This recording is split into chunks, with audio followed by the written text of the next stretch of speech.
Our life is about as perfect as I could imagine it right now. She's a business owner. I'm a business owner. We're both formerly incarcerated. We both had a tough run at it, self-imposed, but still a tough run at it. And through hard work, perseverance, we've built a family. Happiness comes from within, and we're about as happy as we can get with our companies. She's a lobbyist. I'm part owner of Impact Wellness Network. We have 6 addiction recovery centers in 5 states and over 600 employees now. And that's from being homeless, right? In 2013, when we both checked into a homeless shelter. And if it would have cost $1 to get in, I would have had to call my mother. That's how far gone I was. Convicted felon on my record, trouble moving ahead. We've worked for several years trying to pass Clean Slate in Kentucky, and in my inbox, the most questions I get are about expungement, right? And we know that there's over 170,000 Kentuckians right now that are eligible for their record sealing, but don't go through the process because it's cumbersome and expensive and all those things. So I think that passing Clean Slate policy in Kentucky and for our community is huge. I think that it would give folks that upward trajectory that we were able to experience, right? Because of our record sealing that we had to jump through all those hoops for, and that we were, blessed enough to be able to do that for ourselves, right?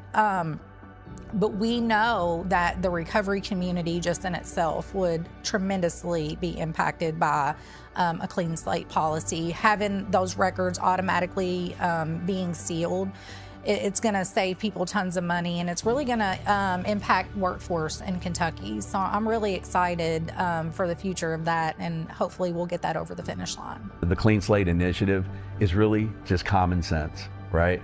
Once you've done your parole, your paper, whatever that looks like, if your record is eligible for expungement, it is unnecessary bureaucracy beyond that. It should be automatic. Let's get our foot off of these people and let them go turn into what we have experienced. We're a second chance employer, right?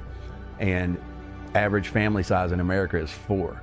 That tells me there's 2,400 people that depend on our staff, on us, for food, vacations, car payments, mortgage payments, whatever. And most of our staff is in recovery. So when you give me numbers like that, when you're talking about millions of people, ripple effect that out to 4 people per family. One of the things that we have to do as people in recovery is we have to learn how to take responsibility and reflect and do all the inner work that it takes. And so being in those leadership roles made me learn a lot about myself and who I was and how I wanted to show up for women that were coming home. For me, redemption is freedom and unlocking the future from getting away from everything that's happened in the past. I'm not that person anymore, and I don't have to feel that way anymore. For me, redemption looks like responsibility, accountability, and spiritual growth.